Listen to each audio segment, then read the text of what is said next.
nous passons de l'été à l'hiver et aussi nous avons un changement de mon pied qui m'a fait tomber, nous m'a fait changer tout ça là. Ça que nous devons remarquer, quand habitué faire chaud, puis frais, quand faire frais, puis chaud. C'est tout la saison, l'été ou la saison l'hiver, depuis avant, c'est comment l'hiver maintenant, depuis à partir de mi-mai, incroyable, puis commence à faire frais. Un coup, à soir fait frais, mais les jours fait chaud, terrible. Moi, on a fait l'effet El Nino, ça je crois. Je connais ça. Quand comme Arabie Saoudite peut gagner une inondation, Dubaï peut gagner une inondation, Côte d'Azur, après c'est pas 75 ans. Incroyable. Mais ça peut venir. Maurice ici, bien faire bien attention et que ça va l'année qui peut faire là. Climate change, c'est un changement qui peut passer dans un changement de conditions climatiques, la Terre. Comment nous trouver partout qui passe dans le monde. Parfois, nous posons des questions qui fait arriver ça. Comme dernièrement, nous au Dubaï, il y a une inondation après combien de temps. Après, nous avons Amazon Forest qui fait partout. Et nous avons vu qu'on est qui peut arriver au fait. Iceberg dans Alaska, PP Faune. Nous avons tout ça, qui est une chose internal, external facteur. Et après nous tout, les animaux aussi peuvent disparaître aussi. N'est plus tous autres. Comme on peut donner un exemple, dans l'Alaska, on va aller pour leur bear, comment tu peux trouver longtemps, n'est plus là. C'est un changement climatique dans le monde. C'est peut-être un problème qui peut passer. Un problème qui nous peut faire dans l'eau la terre. La pluie. Et il passe ça partout. Même quand c'est bien d'accord, c'est une place comme ça. Ça dans cette place pas. Parce que tout est dans la mer. Il n'est pas comme longtemps sur mathématique, comme la mer, comme avant c'était. Mais la mer, jamais n'est pas fixe. Un coup de poids la mer, il montait. Mais quand il montait, il dansait beaucoup. Après, il baissait. La mer, il perd la contrôle comme avant c'était. Il changeait la mer, pas comme avant, il dansait beaucoup. Et le changement climatique, c'est qu'il nous trouvait, comme nous, dans Maurice, on a des saisons, donc l'été est passé et l'hiver. Donc l'hiver, il y a avec les temps, changement des temps, donc il y a on nous dit, il y a des gens qui sont malades de la grippe, tout cela, donc il y a la fièvre, donc vous évitez un peu aussi. Comment trouver, je prends un petit peu de précaution aussi dans des côtés de la santé, des côtés manger, tout ça là. Et tout ça, les vignes comme ça. Changement climatique, il y a trop beaucoup de déchets, du monde ne peut pas prendre en compte, peut salir partout. Alors voilà, c'est changement climatique. Nous avons la grippe, la fièvre, vu qu'il nous passe des chauds, à frais, température baissée, et là nous avons tendance à tomber malade. La santé humaine, il pourrait beaucoup l'impact, la pollution. Nous ne pouvons pas prendre précaution quand un coup fait frais, un coup fait chaud. Nous avons prendre précaution au mi-juin comme ça. Maintenant, ça peut commencer en mai, un coup chaud. Surtout en décembre, ça salait qui est là, Maurice maintenant, là, incroyable. La peau a brûlé. Mais quand on a une couche d'ozone, là, peut finir. Il n'est pas qu'à filtrer ça dans les rayons là. Si vous sortez, vous avez un cancer de la peau maintenant. Et comment à la mer, n'est pas la mer midi maintenant. Ça soleil là, incroyable. Quand vous avez un cancer de la peau, vous faites bien attention. Le gouvernement est bien au courant. C'est tous les touristes qui peuvent venir maintenant. Ils n'ont pas averti l'intérieur. Les touristes viennent, mais Maurice, ils ont baigné dans sa soleil, ils ont retourné un cancer de la peau. La pollution peut affecter nous la santé, premièrement. Après, of course, you know. Après, si vous regardez, il y a des gens malades, des gens qui souffrent. Quand tu dois faire frais, il vient chaud. Il y a des gens qui sont malades, c'est pour la médecine. Mais ça, il y a un cercle vicieux. Il y a des moustiques, tout ça. Dans le bois, il y a des moustiques. La pluie est tombée, il y a la mort, de l'eau ramassée. Les gens qui sont malades de la grippe, tout ça là, donc il y a la fièvre. La santé est affectée avec tout le changement climatique, tout le déchets, Il y a beaucoup de moustiques. Oui. Bizarre, tout dépend du gouvernement. Of course, bizarre dia. Parce que, comment je vais dire, je te cause couche d'ozone qui peut arriver. Et en ce moment même, il y a wildfire en Alberta. Puis, parfois, je me dis, qu'est-ce que c'est wildfire? Mais ça, c'est la nature. Jamais n'est pas trop tard. Bien nettoyer, maintenant là, tout en haut. Après, bien mettre Mexine. Jamais pas nettoyer. Avant, tu peux nettoyer. Beaucoup l'époque, ça. Bizarre, oui. Mais pour une adène, pour un moustique, pour piquer, pour finir mort. Mais beaucoup de monde pour mort, pas pour une guérison. Parce que le moustique là peut peupler beaucoup. Mais pas pour calme dans le bois, tout ça. Besoin de coopération de toute l'humanité, donc c'est tout coopéré. Donc oui, il est capable de faire un grand changement parce que là, on trouve du monde trop fou mal, trop négligence. Quand tu trouves seulement un zappé, je jette papier partout, je jette des déchets partout.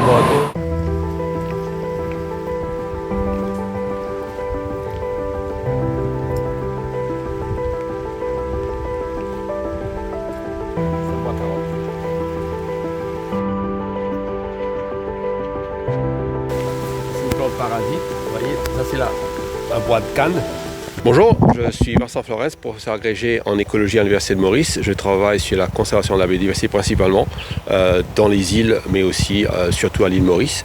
Et nous sommes en ce moment dans une de ces petites placettes de forêt qui reste dans les 4,5% qui restent à Maurice. Alors le changement climatique, c'est quelque chose de naturel, mais en ce moment, on a la pollution par les activités humaines et la destruction des habitats fait que ça accélère ce changement climatique et ça avec des effets très néfastes sur la biodiversité, sur l'environnement et sur nous-mêmes, sur nos économies, sur les gens, sur la santé des gens, etc. Donc c'est causé par la pollution d'une part, c'est-à-dire le dioxyde de carbone émis quand on brûle les énergies fossiles, on fait de l'énergie fossile, et aussi en détruisant des forêts, la coupe de forêts qui donc relâche du carbone dans l'atmosphère. Et ceci emballe donc justement le climat. Il faut savoir qu'il y a une différence entre le temps qu'il fait et le climat. Le temps, par exemple, en ce moment-là, il est nuageux, il y a un peu de brouillard, c'est le temps, il y a une température donnée, mais le climat, c'est la moyenne sur le long terme de ces paramètres météorologiques. Donc, quand on a le changement climatique, c'est par exemple un réchauffement, c'est-à-dire que la moyenne de la température augmente. D'année en année, de décennie en décennie, ça augmente. Et donc, ça a des effets très néfastes sur beaucoup de choses. On risque beaucoup de choses si on n'agit pas par rapport au changement climatique. D'ailleurs, c'est pas on est déjà en train de subir les effets du changement climatique. Il y a des gens qui meurent aujourd'hui même de ça. Donc, il faut vraiment limiter les dégâts, limiter la casse et vraiment agir pour la planète, pour les générations futures, pour les générations passées aussi. Hein. C'est pas juste nos grands-pères, nos grands-parents sont en train de mourir aujourd'hui des vagues de chaleur, etc. Par exemple. Donc il faut vraiment, c'est pas quelque chose du futur, c'est quelque chose qui nous influence aujourd'hui. Donc il faut vraiment agir et limiter la casse, parce que vraiment la casse elle est déjà là, mais ça peut être beaucoup plus mauvais, bien pire si on n'agit pas. C'est quoi la biodiversité? Donc c'est la diversité de la vie sur Terre, en fin de compte. C'est pas que les espèces, c'est pas que la diversité d'espèces, des plantes, des animaux, des insectes, mais aussi la diversité des écosystèmes, des marécages, des mangroves, des forêts tropicales, des forêts tempérées, etc. Mais aussi la diversité génétique. À l'intérieur de chaque espèce, il y a beaucoup de populations différentes. Et même à l'intérieur des populations, il y a des individus différents qui n'ont pas du tout la même constitution génétique. Donc cette variabilité aussi est très importante. Alors les activités humaines au cours des derniers siècles font qu'on perd la biodiversité à un rythme extrêmement élevé. Parce que l'extinction est un phénomène naturel, il faut le savoir. Mais les activités humaines augmentent l'extinction des espèces de 100 à 1000 fois. Donc c'est beaucoup trop. Donc on perd des espèces beaucoup plus que l'évolution en crée. Donc on est en nette perte de biodiversité. Il y a certaines estimations qui nous disent qu'on va perdre la moitié de la biodiversité terrestre sur Terre d'ici la fin du siècle. Et c'est catastrophique parce que nous dépendons de la biodiversité. Qu'on le sache ou pas, qu'on le veuille ou pas, nous dépendons de la biodiversité pour notre bien-être, pour notre survie même. Donc du coup, détruire la biodiversité, c'est nous détruire nous-mêmes. La biodiversité nous nourrit, nous protège et nous donne des médicaments même, nous donne de la matière première pour des constructions, etc. Donc quand on détruit tout ça, la pollinisation même déjà, on mange des fruits, etc. qui ont besoin d'insectes pour polliniser les fleurs, pour qu'on ait ça, ces produits. Donc quand on détruit la biodiversité, il y a tous ces services qui disparaissent et du coup, petit à petit, on érode donc le support que cette biodiversité nous donne et on arrive il y a de plus en plus de gens qui en meurent, il y a de la famine, il y a des problèmes de ce genre-là, il y a aussi des érosions quand on détruit les forêts, ça va mettre de la boue dans les lagons, détruire les coraux, donc beaucoup de dégâts, tout est lié en fin de compte en écologie, dans l'environnement. Il y a beaucoup de choses qui sont comme des dominos en fin de compte. Quand on jette une pièce, ça enchaîne beaucoup d'autres effets négatifs dans l'environnement. Donc la crise climatique a beaucoup d'effets négatifs sur les humains, bien sûr, y compris sur la santé. Bien sûr, ça peut tuer les gens à travers des vagues de chaleur qui peuvent causer des morts prématurées.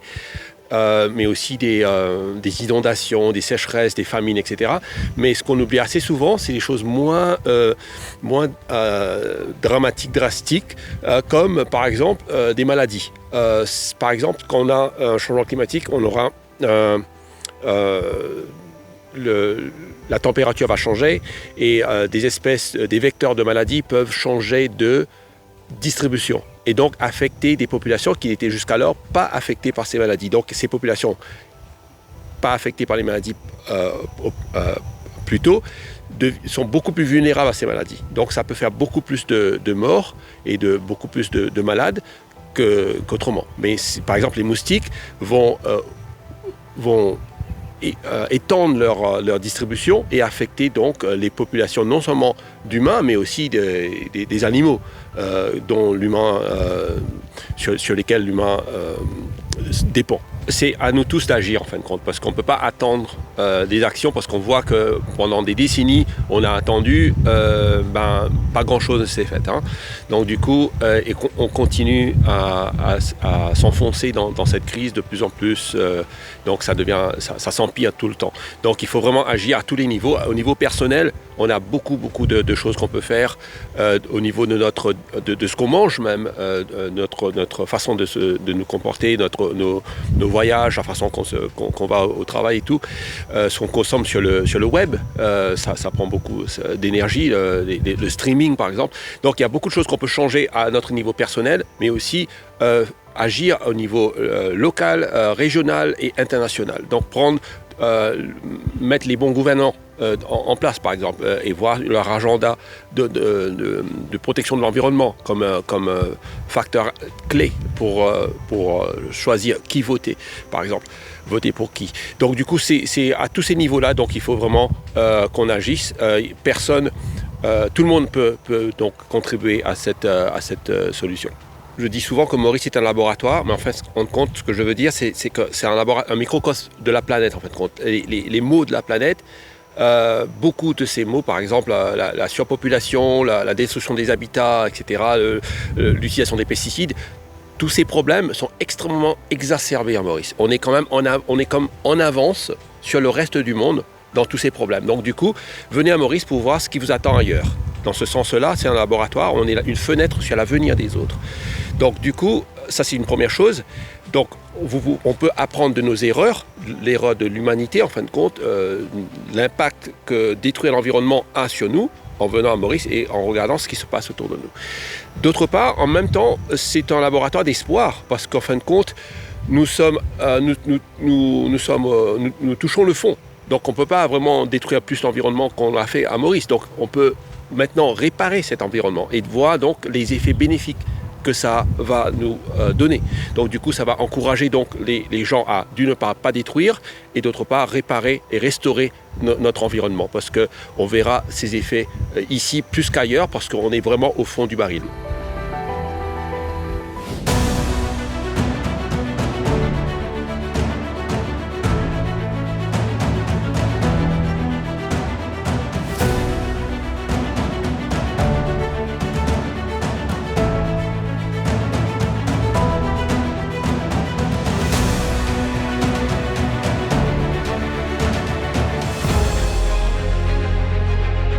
Au cœur de notre existence sur cette planète se joue un drame silencieux. Chaque jour, nos actions façonnent l'avenir de notre foyer commun. À chaque souffle de gaz d'échappement, à chaque arbre abattu, nous laissons une empreinte indélébile sur notre environnement. Nos émissions massives de gaz à effet de serre, issues de la combustion des énergies fossiles et du transport, étouffent notre Terre, contribuant à son réchauffement inexorable. Le climat se dérègle, les tempêtes se font plus violentes, les sécheresses plus sévères. Et pendant que le climat se réchauffe, la biodiversité se meurt. Nos activités, insatiables ou inconscientes, dévorent les habitats naturels, détruisent des écosystèmes et poussent de nombreuses espèces vers l'extinction. La nature, pourtant si généreuse, souffre sous le poids de nos choix. Il est temps de mesurer la réalité de notre impact sur cette planète. Notre île, petit État insulaire en développement, devient de plus en plus vulnérable au changement climatique. Chaque action, chaque décision que nous prenons peut soit perpétuer cette spirale destructrice, soit la renverser pour préserver ce qui reste de notre merveilleux pays. Le temps est venu de choisir. Choisir de réduire notre empreinte carbone, de protéger les écosystèmes fragiles, de restaurer ce qui a été perdu. Le temps est venu d'unir nos forces pour offrir un avenir viable et durable à notre île et à toutes les formes de vie qu'elle abrite. Il est de notre pouvoir de changer le cours de notre histoire.